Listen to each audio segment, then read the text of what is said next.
चलिए, सभी का स्वागत है आपके अपने चैनल टीचर्स अकादमी पर। मैं हूं सुचित सर। तो आपको भी पता है कि यूपी टेट की परीक्षाएं हो चुकी हैं, रिजल्ट भी आने वाला है। और सुपर टेट, चूंकि सुपर टेट का इंतजार आप बहुत दिन से कर रहे थे, सुपर टेट की नोटिफिकेशन भी जल्द ही जारी होगा। आपको मैं बता दूं कि लगातार इस पर आप देख रहे होंगे कि वीडियो जा रहे हैं, बताया जा रहा है।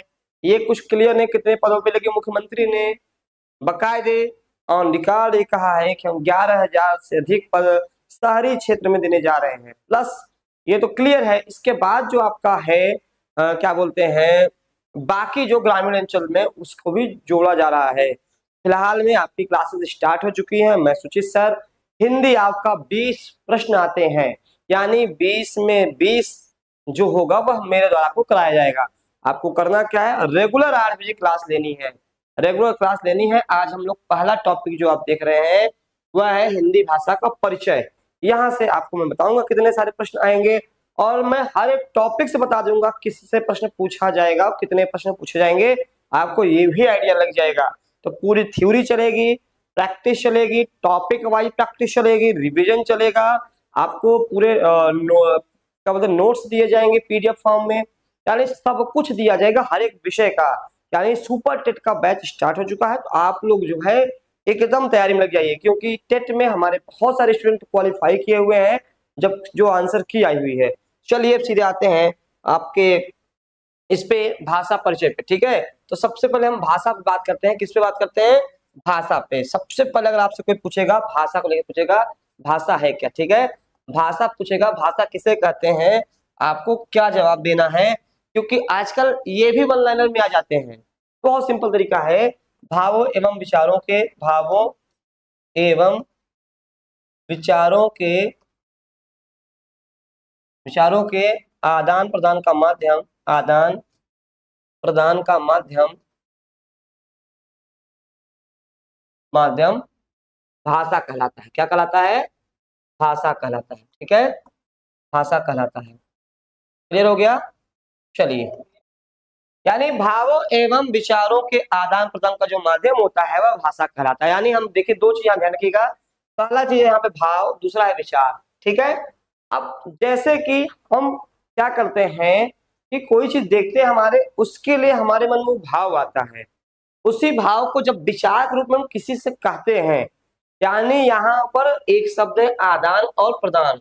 यानी इस समय क्या कर रहा हूं मैं, यही काम कर रहा हूं, जो मैं आपको पढ़ा रहा हूं यही काम कर रहा हूं, यानी मैं आपके तक वो चीजें बोल रहा हूं। किसके माध्यम से? भाषा के माध्यम से। यानी भाव एवं विचार का आदान प्रदान का जो माध्यम होता है वह क्या होता है? भाषा कहलाता है। क्लियर हो गया? क्या कहलाता है?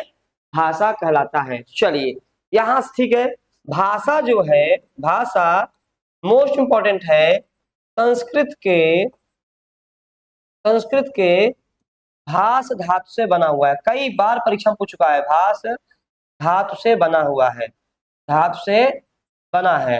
ये भैया अगर आप इसको याद कर लीजिएगा, हर परीक्षा में यह प्रश्न आ चुका है। मैंने क्या कहा, ये पहला प्रश्न आपका यहीं से तैयार हो गया। अगर पूछेगा कि भाषा संस्कृत के किस धातु से बना हुआ है, किससे बना हुआ है? भाष धातु से बना हुआ है। तो यहाँ पर आपको ये हलंत याद रखिएगा, क्योंकि कभी कभी क्या होता है, एक में ऐसे दे देगा, एक में हलंत नहीं लगाएगा। हम जल्दीबाजी में जब भी एग्जाम हॉल में जाते हैं तो ध्यान नहीं देते हैं, तो हमें ध्यान देने की जरूरत है, ठीक है। चलिए इतना समझ गए। भाष का अर्थ क्या होता है? इसका भी अर्थ क्या होता है? अभिव्यक्ति करना। क्या होता है? अभिव्यक्ति करना, अभिव्यक्ति करना, इसका भी अर्थ अभिव्यक्ति करना होता है, ठीक है। चलिए इतना क्लियर हो गया। आगे जो है, चलिए भाषा के प्रकार, मोस्ट इंपॉर्टेंट प्रश्न है, कई बार पूछा गया है, सीटेट में भी पूछा गया है, सुपर टेट में भी, टेट में भी, कि भाषा के कुल कितने प्रकार होते हैं। ये हर परीक्षा में पूछा गया। मैंने पहले ही क्या कहा कि आपको मैं बताते चलूंगा कहाँ कहाँ से प्रश्न बनेंगे। चलिए तो यहाँ पर भाषा के प्रकार, तो कोई कमेंट करके बताए भाषा के कितने प्रकार हो सकते हैं, कोई भी बता सकता है। पहला हो गया मौखिक भाषा। क्या हो जाएगा? मौखिक भाषा, मौखिक भाषा, ठीक है, पहला मौखिक भाषा। दूसरा लिखित भाषा, दूसरा लिखित भाषा। तीसरा सांकेतिक भाषा।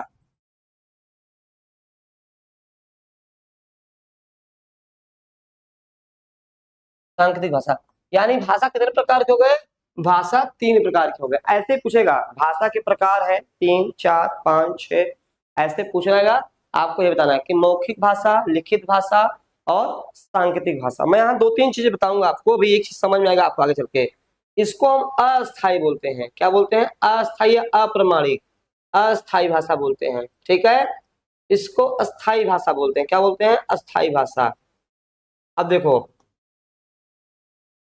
या प्रमाणिक, या हम बोलते हैं अप्रमाणिक, अप्रामाणिक ये भी बोल सकते हैं, अप्रमाणिक भी बोल सकते हैं, या हम प्रामाणिक बोल सकते हैं।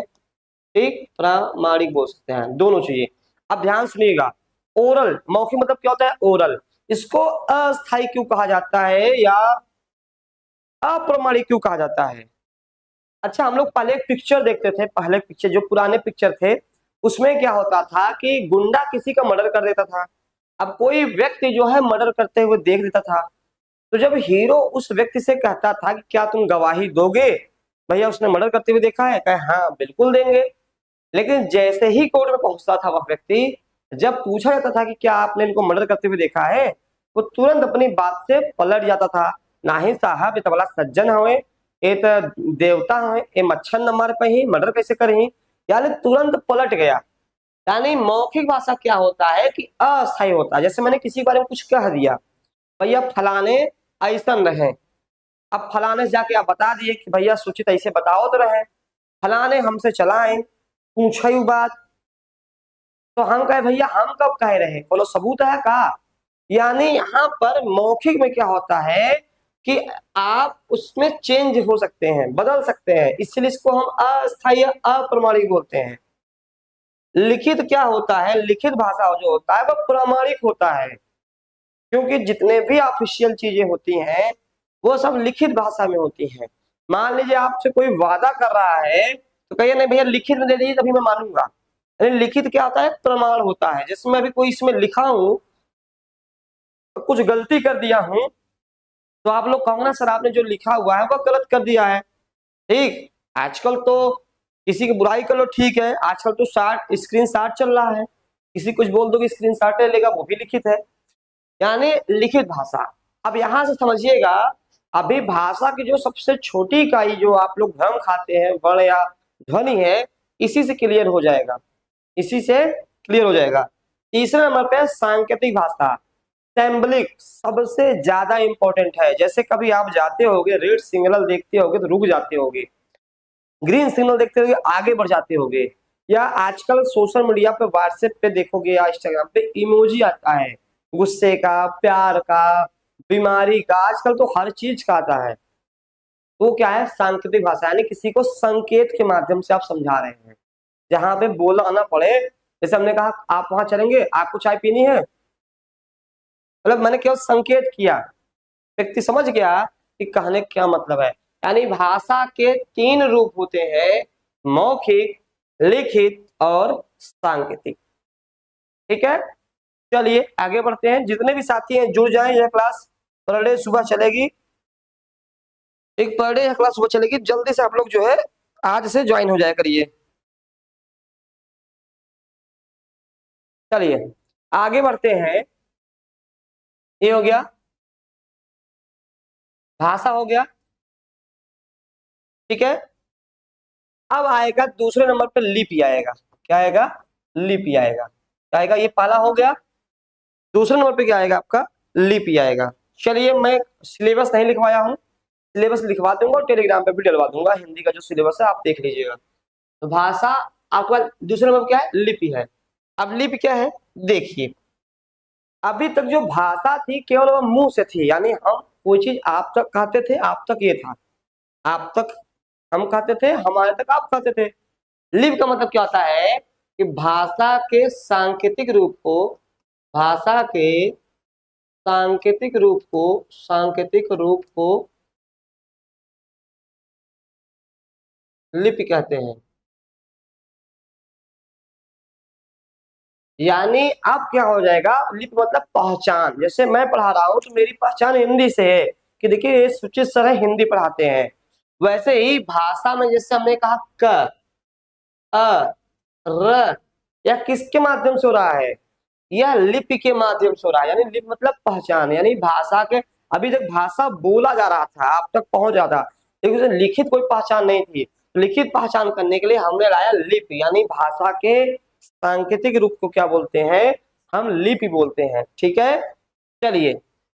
और आपको पता है कि हिंदी की जो देवनागरी लिपि है, देवनागरी, हिंदी लिपि क्या है? हिंदी की लिपि क्या है? देवनागरी है। लेकिन यहाँ पे आपको बहुत इंपॉर्टेंट, यहाँ पे मोस्ट इंपॉर्टेंट लिख दे रहा हूँ, आप लोग गलत कर देते हो। मोस्ट इंपॉर्टेंट ये लाइन है, यहाँ से आपको याद करना होगा। हिंदी की लिपि क्या है? चूंकि हम लोग हिंदी पढ़ रहे हैं, हिंदी की लिपि क्या है? देवनागरी। तो संस्कृत की भी लिपि क्या है? देवनागरी। ठीक है, हिंदी की लिपि क्या है? देवनागरी। चलो ये सबको पता है, इतना सबको पता है। मेन बात जो आगे आएगी वह जो है नेपाली का। अगर आपसे कोई परीक्षा पूछ रहे नेपाली का, बता ही नहीं पाओगे। नेपाली की भी लिपि क्या है? आपका देवनागरी है। छोड़िए महाराष्ट्री का भी लिपि, महाराष्ट्री का भी लिपि जो है, महाराष्ट्री का भी लिपि क्या हो जाएगा? वह हो जाएगा देवनागरी हो जाएगा। बोडो का भी लिपि क्या हो जाएगा? देवनागरी हो जाएगा। यानी कई सारे जो है हमारे यहाँ, उन सभी की लिपियां क्या है? देवनागरी है। ठीक है, तो देवनागरी यानी संस्कृत की है, हिंदी की है। अब ये जो ये वाला पोर्शन है, ये मोस्ट इंपॉर्टेंट है, क्योंकि आपसे अगर ये पूछ लेगा तो यहीं आप फंस जाओगे, क्योंकि आपके दिमाग में केवल हिंदी और संस्कृत बैठा हुआ है कि लिपि। अब देवनागरी लिपि क्या है? देखिए इसकी कुछ विशेषताएं हैं। विशेषताएं क्या है? यहाँ लिख रहा है, इसकी विशेषताएं क्या है? यह है बाएं से दाएं लिखी जाती है, बाएं से दाएं लिखी जाती है।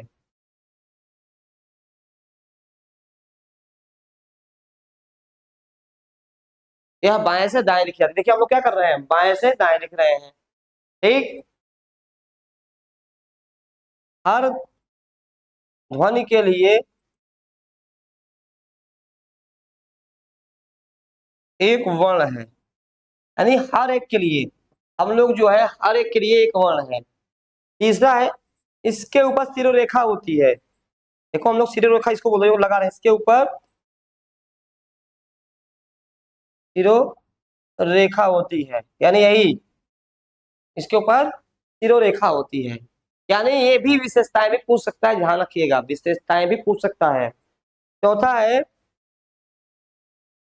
जो लिखी जाती है वही पढ़ी जाती है। अंग्रेजी की तरह नहीं है कि अंग्रेजी में देखिए क्या होता है, अंग्रेजी में बट हो गया, पुट हो गया, बट पुट। साइकोलॉजी में पी से शुरू होता है, हिंदी में एस से होता है।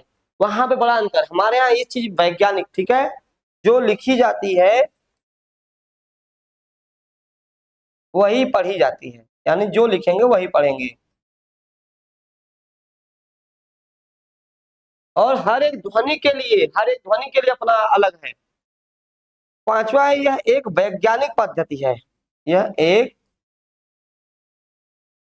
वैज्ञानिक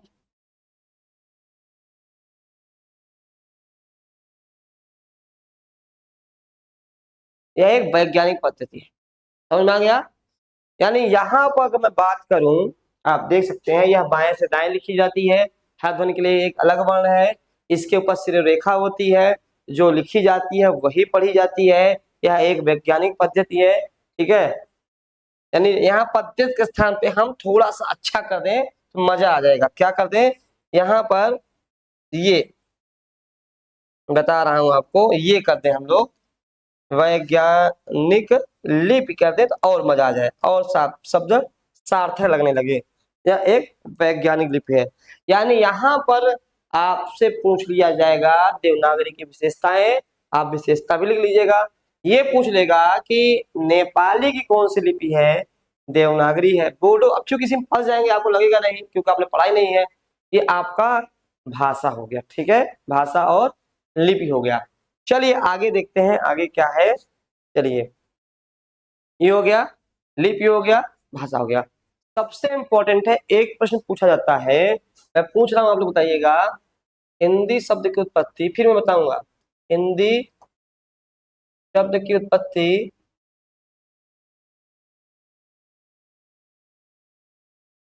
किस भाषा से हुई है?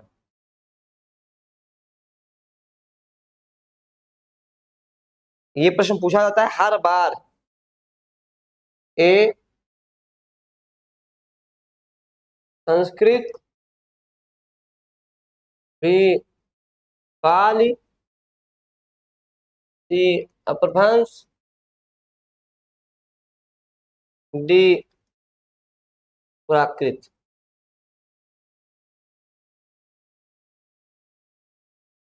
यहाँ पर आपसे पूछ लेगा हिंदी शब्द की उत्पत्ति किस भाषा से हुई है, संस्कृत, पाली, अपभ्रंश, ठीक है, ये पूछ लेगा तो आपको बताना पड़ेगा।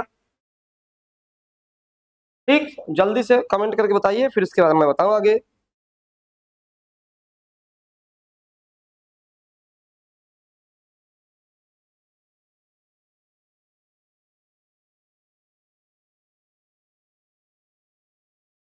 चलिए, इसका आंसर क्या होगा? अपभ्रंश हो जाएगा। आंसर क्या हो जाएगा? अपभ्रंश हो जाएगा। ठीक, बहुत बच्चे क्या करते हैं, इसमें संस्कृत लगा देते हैं, लेकिन संस्कृत नहीं लगाना है। चलिए कैसे, यहाँ देखिएगा, आज से आप लोग गलत नहीं करेंगे। भाषा का विकास क्रम, भाषा का विकास क्रम, भाषा का विकास क्रम। ठीक, चलिए कैसे भाषा आई, कैसे परिवर्तन हुई, मैं उस पर चर्चा कर रहा हूं। पहले नंबर पे क्या आया, सॉरी पहले नंबर क्या आया, ऐसे सबसे पहले क्या आया? संस्कृत आया। सबसे पहले क्या आया? संस्कृत आया। संस्कृत के विषय में जो बन सकते हैं कि ये हमारी देववाणी है, यानी देवताओं की वाणी है। पहले देवता लोग संस्कृत में बोलते थे। देव भाषा है, वही मान रहा हुआ, चाहे देववाणी कहे चाहे देव भाषा कहे, देव भाषा है।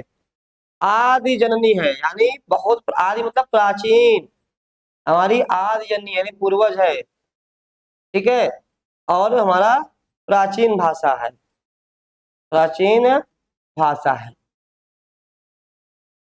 यानी आपसे कोई पूछे कि देववाणी किसे कहा जाता है, तो क्या जवाब देंगे? संस्कृत को। देव भाषा किसे कहा जाता है? संस्कृत को। आदि जननी किसे कहा जाता है? संस्कृत को। प्राचीन भाषा किसे कहा जाता है? तो संस्कृत को। ठीक है, यानी यहाँ तैयार हो गया। समय बीता, परिवर्तन हुआ, एक नया उभर के आया, आपका पाली आया। क्या आया? पाली आया।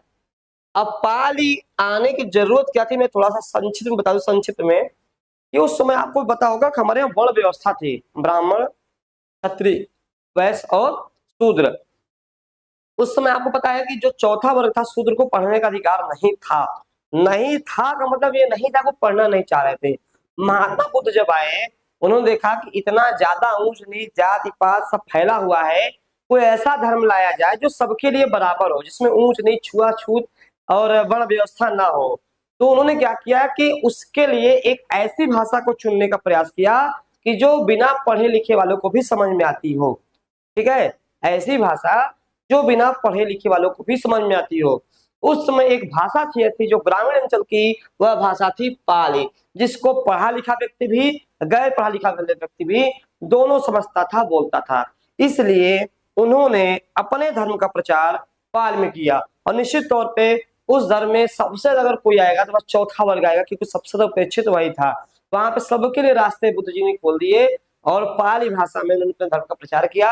इसीलिए इसको पहली जन भाषा कहा जाता है। मोस्ट इंपॉर्टेंट है, मोस्ट इंपॉर्टेंट, पहली जन भाषा।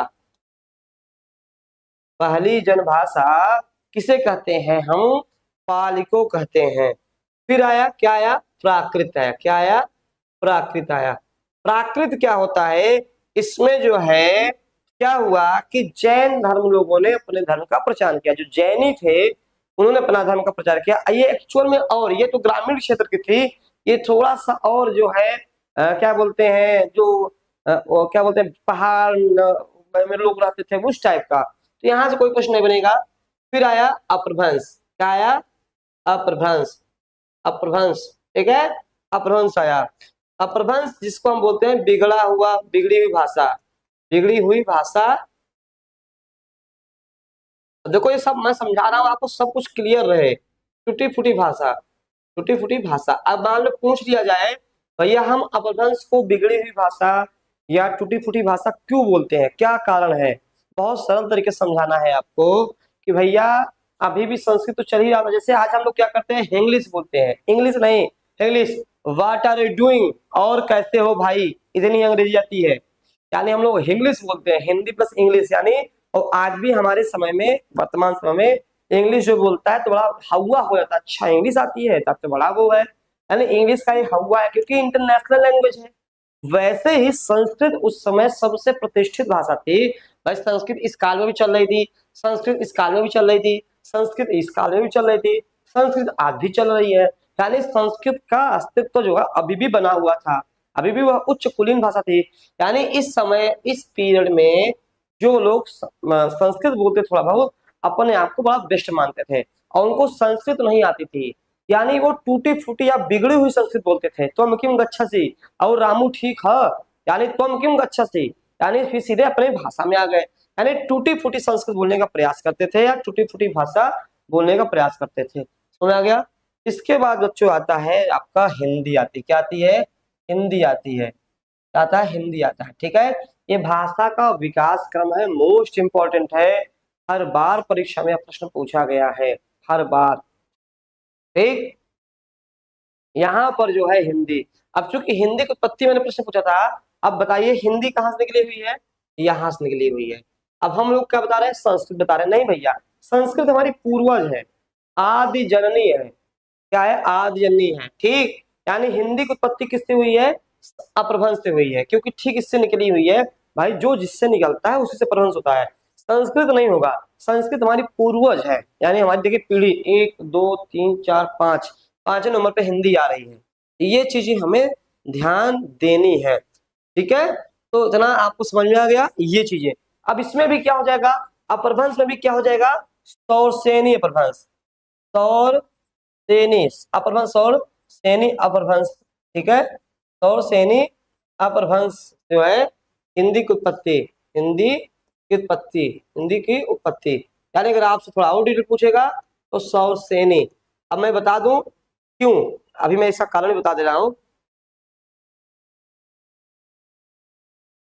अब देखिए ध्यान सुनिए, ध्यान से तुम सुनिएगा कि अपभ्रंश के कई प्रकार होते हैं, पैशाची अपभ्रंश, मागधी अपभ्रंश, अर्धमागधी अपभ्रंश, ठीक है। उसी में एक आता है सौरसेनी अपभ्रंश। तो हिंदी जो उत्पन्न हुई है वह तो अपभ्रंश से हुई है, इस अपभ्रंश से तो सौरसेनी अपभ्रंश से, याद रखिएगा, क्या करिएगा, याद रखिएगा।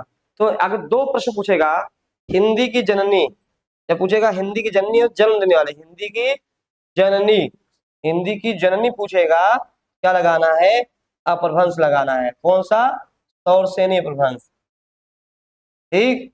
अगर पूछे हिंदी की आदि जननी, यही बच्चा सब गलत करता है, सब गुड़ गोबर कर देता है। हिंदी की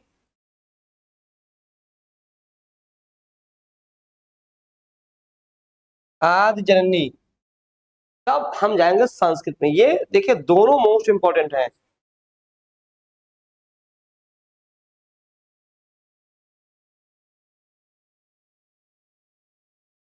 ये दोनों क्या है, मोस्ट इंपॉर्टेंट है। देखिए यहाँ से आपको 3 4 प्रश्न तैयार हो गए, भाषा का क्रम ऐसे पूछ लेगा, क्रम पूछ लेगा, संस्कृति आई, फिर पाली आई, फिर प्राकृति आई, फिर अपभ्रंश आया, फिर हिंदी आई, ठीक है। फिर संस्कृत को देववाणी, देव भाषा, आदि जननी, प्राचीन भाषा, फिर पहली जन भाषा किसे कहा जाता है, कई बार परीक्षा में पूछा गया है, आपको लगाना है, पाली लगाना है, ठीक है। अपभ्रंश को बिगड़ी हुई भाषा क्यों कहा जाता है, टूटी फूटी भाषा, मैंने बताया कारण। हिंदी की उत्पत्ति किससे हुई है, सौरसेनी अपभ्रंश से, ठीक है। मैंने वो सारी बातें आपको बता दी हैं, यहाँ तक आपको 1 2 प्रश्न आने ही आने हैं। एक प्रश्न और बहुत फंसा देता है, बहुत बार फंसाता है, जो गलती हमसे होती है, कंफ्यूजन होता है, गलती नहीं होती है।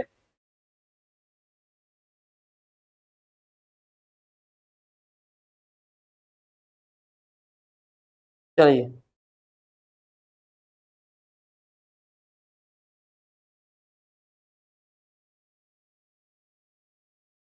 अब आते हैं, एक प्रश्न और है,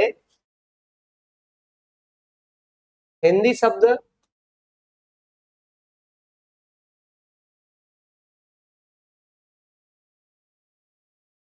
हिंदी शब्द कहाँ से आया है, हिंदी शब्द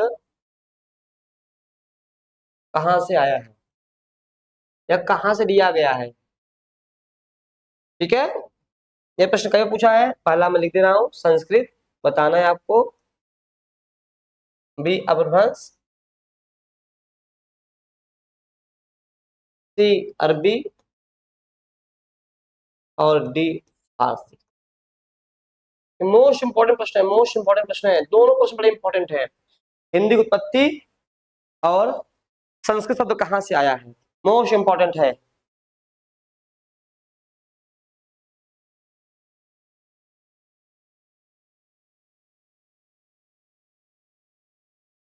ठीक, जल्दी बताइए।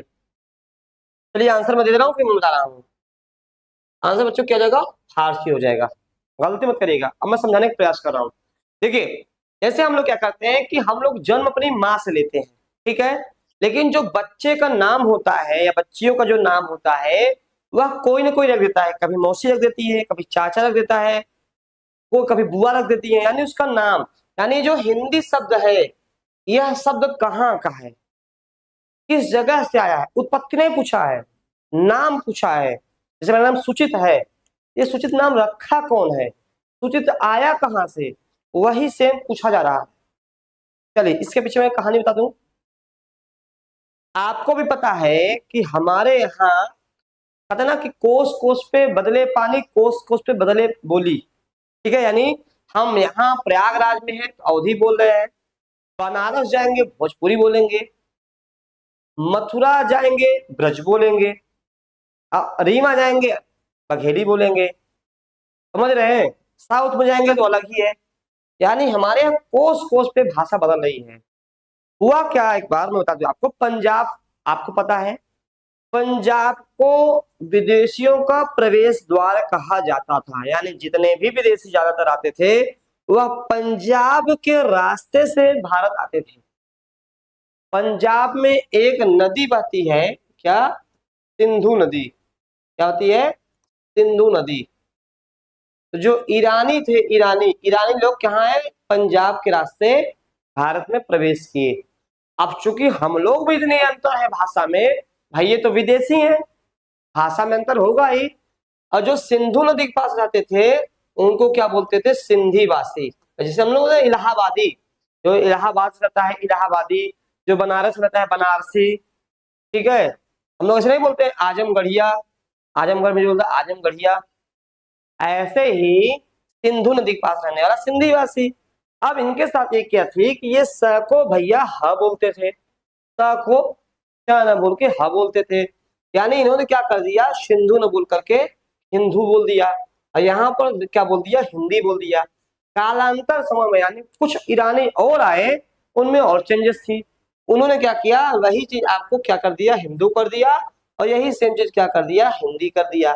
अब यहाँ पे क्या हुआ कि सर अब इसका फारसी से क्या मतलब है, भैया जैसे हिंदी की लिपि देवनागरी है, हिंदी की लिपि देवनागरी है, वैसे ही ईरानियों की लिपि क्या थी, ईरानियों की लिपि क्या थी, फारसी थी, क्या थी, फारसी थी। क्योंकि हिंदी शब्द कहाँ का है, फारसी का है, ठीक है, कहाँ का है, फारसी का है। और आपको मैं ताजुब बात बता दूं, हम लोग सबसे ज्यादा जो अपने दैनिक जीवन में प्रयोग करते हैं वह हम क्या करते हैं, फारसी का करते हैं, किसका, फारसी का, समझ में आया, अरबी फारसी का।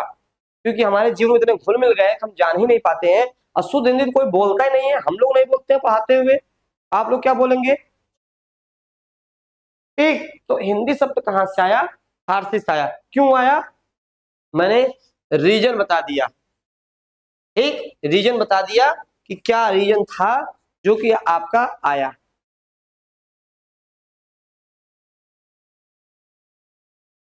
क्लियर हो गया, यहां तक सभी बच्चों को समझ में आ गया, यहां तक कोई डाउट। तो हमने क्या पढ़ा, हिंदी शब्द कहाँ, हिंदी शब्द का देखिए शुरू से देखेंगे, भाषा देखो, हमने कहा भाषा भावों एवं विचारों के आदान प्रदान का माध्यम भाषा है। फिर मैंने क्या कहा, भाषा संस्कृत के भाष धातु से कहलाता है, ठीक है, भाष का अर्थ होता है अभिव्यक्त करना। फिर मैंने कहा कि भाषा के प्रकार मौखिक, लिखित और सांकेतिक, ठीक, चलिए, ठीक, सांकेतिक। इसके बाद मैंने जो है यहाँ पर भाषा, लिपि, देवनागरी, ये इंपॉर्टेंट मैंने बता दिया, भाषा के सांकेतिक रूप को लिपि कहते हैं। फिर मैंने बताया यहाँ पे हिंदी शब्द की उत्पत्ति और क्यों हुई, अपभ्रंश से क्यों हुई, मैंने पूरा कारण बता दिया है, पूरा कारण मैंने दे दिया है। फिर देखेंगे मैंने आपको भाषा का विकास क्रम बताया हुआ है जो मोस्ट इंपॉर्टेंट है। फिर मैंने आपको हिंदी शब्द कहाँ से, मैंने इसका कारण बता दिया। सबसे ज्यादा इंपॉर्टेंट है भाषा की सबसे छोटी इकाई, भाषा की सबसे छोटी इकाई, ठीक है, सबसे छोटी इकाई। यह प्रश्न कई बार परीक्षा में पूछा गया है।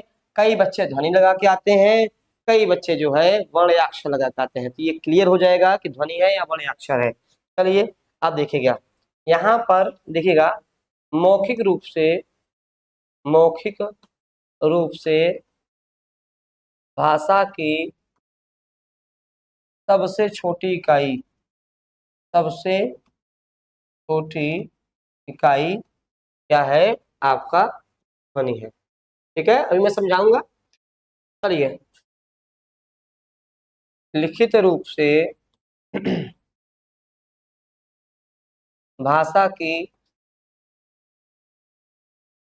सबसे छोटी इकाई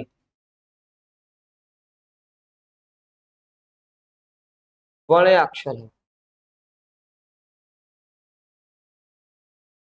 अब देखिए यहाँ पर ये प्रश्न उठता है आपके बीच में कि सर अगर परीक्षा में आ गया कि भाषा की सबसे छोटी इकाई हम किसको माने, ध्वनि को माने, वर्ण या अक्षर को माने, इसका जवाब आपको यहाँ मिलेगा, यहाँ मिलेगा, यहाँ देखिए यहाँ मिलेगा भी पहले क्लास में। देखिए यहाँ पर मौखिक क्या होता है, अस्थायी होता है यानी अप्रमाणिक होता है। लिखित क्या होता है, अस्थायी या प्रमाणिक होता है। ठीक है, यहीं से आपको जवाब मिल जाना चाहिए। चलिए अब यहाँ से आपको जवाब मिल जाएगा। यहाँ पर देखिए, यहाँ पे आपको जवाब मिल जाएगा। क्यों? क्योंकि यहाँ पे हमें टारगेट क्या करना है, लिखित रूप। यानी लिखित रूप क्या होता है, प्रामाणिक होता है। क्या होता है, प्रामाणिक होता है या अस्थायी होता है। ठीक है, जो प्रामाणिक होगा, जो अस्थायी होगा, वही सर्वमान्य होगा। यानी जब भी परीक्षा में आए आपको वर्ण या अक्षर ही लगाना है। अगर मान लीजिए मानने की मैं बात कह रहा हूँ कि मान लीजिए अगर वर्ण या अक्षर नहीं दिया है, तब आप ध्वनि क्या है, साउंड है। जैसे मैं बोल रहा हूँ आप तो ध्वनि पहुंच रही है, लेकिन मैंने फिर क्या कहा, ध्वनि हमेशा मौखिक अस्थायी होती है, अप्रमाणिक होती है। मैं कुछ भी बोल रहा हूँ, मैं अपने बात से पलट जाऊंगा, क्या ही करेंगे। ठीक, यहाँ पर आज हम लोगों ने भाषा की सबसे छोटी इकाई वर्ण या अक्षर ही लगाना है। क्यों लगाना है आप इसको बता सकते हैं, कारण। मैं तो आपको यहाँ पे हर एक चीज का कारण बता रहा हूँ कि क्या कारण है। ठीक, क्या कारण है मैं आपको वो तक समझा दे रहा हूँ।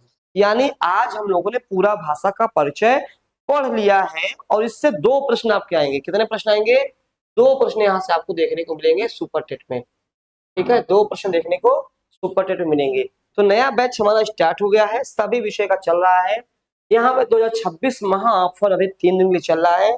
आपको कुछ नहीं करना है, 96 28 95 92 37 करना काल।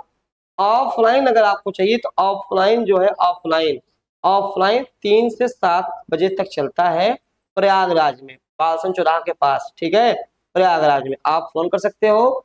अगर आपको ऑनलाइन चाहिए, ऑनलाइन क्लास चाहिए, ऑनलाइन 8 से 12 सुबह आपका यह ऑनलाइन क्लासेस सभी विषय के, हिंदी है, मैथ है, करंट है, जो जो ज्यादा नंबरिंग के पहले वो क्लासेस चल रहे हैं, फिर धीरे धीरे आपके सारी क्लासेस चलने स्टार्ट हो जाएंगे। ठीक है, तो ऑफलाइन और ऑनलाइन दोनों है। आपको बस 96 28 95 92 37 पर मैसेज कॉल जो भी आप कर सकते हो। भैया पहले आइए, पहले पाइए, छूट है। तो आज इतना ही, भाषा परिचय मैंने दे दिया है, प्रश्न भी मैंने बता दिए हैं कैसे बनता है। कल सुबह 8 बजे क्लास फिर चलेगी, रेगुलर चलेगी। आप लोग तैयारी करिए, सुपर टेट की परीक्षाएं नवंबर या दिसंबर में करा ली जाएंगी। आपको 13 विषय से अधिक पढ़ना है तो समय कम है, विषय ज्यादा है, तो अभी से तैयारी में लग जाइए। चलिए आज इतना ही, धन्यवाद।